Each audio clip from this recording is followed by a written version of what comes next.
Hey guys, and welcome back to some Magical Story Time, the show where I share stories that I have written. So, we return to the Fairyland Tales for the 10th installment in that series. And now you're going to hear the backstory of how the Council era started. The first Council, a Fairyland Tale. By me. This is the earliest story of the modern Fairyland history, as it tells of the formation and operations of the first council, the beginning of the council era.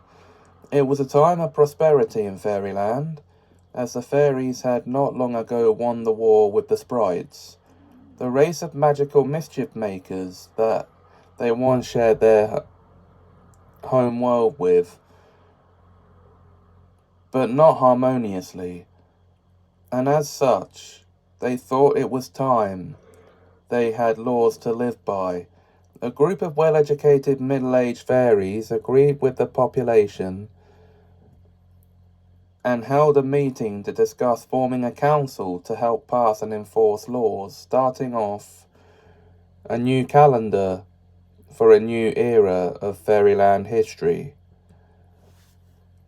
The head fairy led the meeting and proposed the idea for the fairy council, which every fairy at the meeting agreed to. It was then proposed that there should be offices that enforce laws for everything, including compulsory education for their species, to follow in their most sacred law. For millennia, there had been no laws or government to enforce them, so they could go out into the human world and have offspring with them. It was decided that the most important law should make it illegal for fairies to sire children with humans. So one fairy stood up to suggest a task force should be set up to help them enforce their laws, and going out and siring offspring with humans should be one to warrant capital punishment for those who break it, betraying their government. The notion was passed, and they set up an academy to train cadets to become agents. Ryrie, the fairy with all the knowledge of law and its ins and outs, volunteered his input. He was elected to be in charge of the offices of fairy law enforcement, which he was only too happy to accept. He'd already trained a force of officers and agents to work for him in the department. He appointed over 1,000 of them to be his agents in the task force, and the remaining 800 as officers and teachers at the Fairy Code Task Force Academy, the school that was set up to train new recruits. Within the next several hours, they set up officers to enforce laws for compulsory education and the legal age at which it should begin and be completed. They already had schools in Fairyland, but no set age to start and end. For the start and end of compulsory school age for young fairies in training. So Sparky, the fairy who knew about education, offered his input and suggested that 74 should be the school admittance and starting age, and 345 should be the school graduation age, and elected him as their first Minister for Education, which he graciously accepted the job and appointed all his employees and hired new teachers to the schools.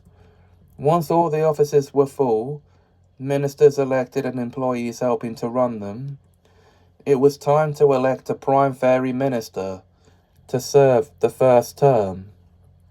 It was decided during the meeting that every PFM should be in office for a century, and then the whole council would reshuffle at election time, at which point a new PFM was to be chosen, and reshuffle their officers as they pleased.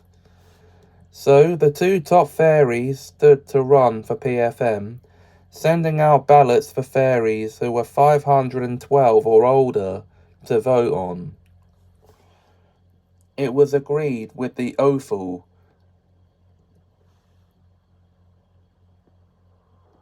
that 512 should be considered the legal age of majority for members of their species, and any fairy who celebrates their 512th birthday should report to the council offices to receive the twinkling, a fairy's rite of passage into adulthood,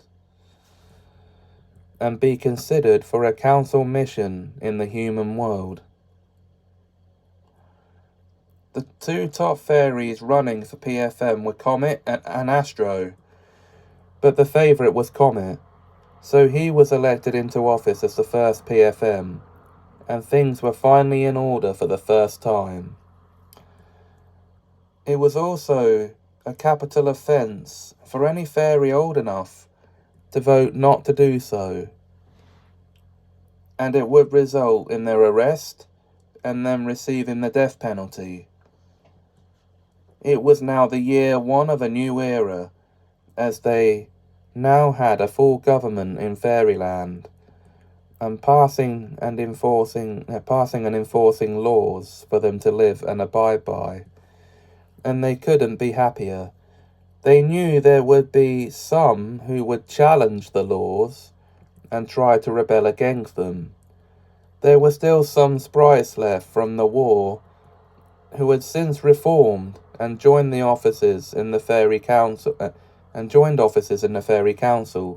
but in the lowest departments, which were maintenance and cleaning the main building as well as the other offices. This might cause a rebellion if they weren't given better jobs in the council. The Fairy Code Task Force didn't think it was a good idea to trust them in any higher offices, as they wouldn't take the responsibilities seriously. As the sprites were the last of an ancient race who lived in a lawless world, where they could do as they pleased, this was considered a form of racism.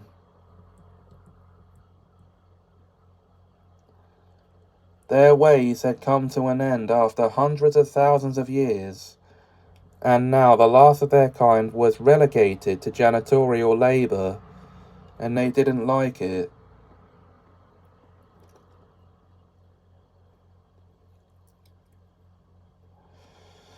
So demanded to be treated like every fairy else. Over the next century, the Fairy Council ruled the land with iron fists and passed lots of laws that served to keep sprites from rising through their ranks, knowing they could have a full uprising from their janitors and cleaners. After 50 years of treating them like this, their Minister of Public Fairy Relations held a meeting to discuss what they were doing to sprites, as he'd recently visited them in their department and seen how unhappy they were, and invited them to this meeting. So they sent a representative to the meeting to have a say on their behalf. He made sure they were heard and agreed to a trial run of promotions for the sprites, once he'd heard how they'd been educating themselves in all the laws and customs of Fairyland. As a result of this meeting, all the sprites were interviewed by all the department heads and hired by them to work in their offices. This trial lasted 2 years, and the Fairy Council knew they could trust them to work in every office of the council, including the FCTF and the ministries, and they were all much happier because of it.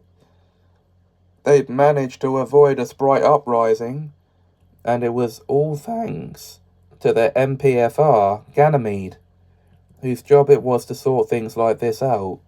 49 more years after that, it was nearly time to reshuffle the council for the first time. Ganymede was shocked to learn that the sprites he'd helped nearly half a century earlier had put him into the running for second PFM and agreed to run for office. His opponent was an up-and-comer in the council named Fizzler Dazzler, who had just joined the council.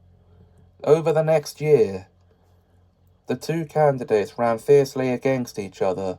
After 11 months, the results were in, and Ganymede was elected in as Fairyland's second PFM. And the era of the second council was set to begin after 100 years of peace and prosperity.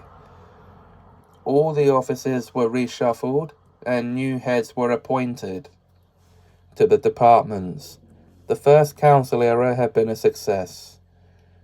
As the new leader, PFM Ganymede took office and assumed the role.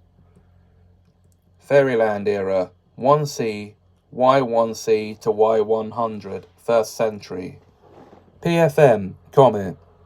Reformation, sprites being given better jobs, 50 CE. First reshuffle, 100 CE. Successor, Ganymede. Second, Prime Fairy Minister.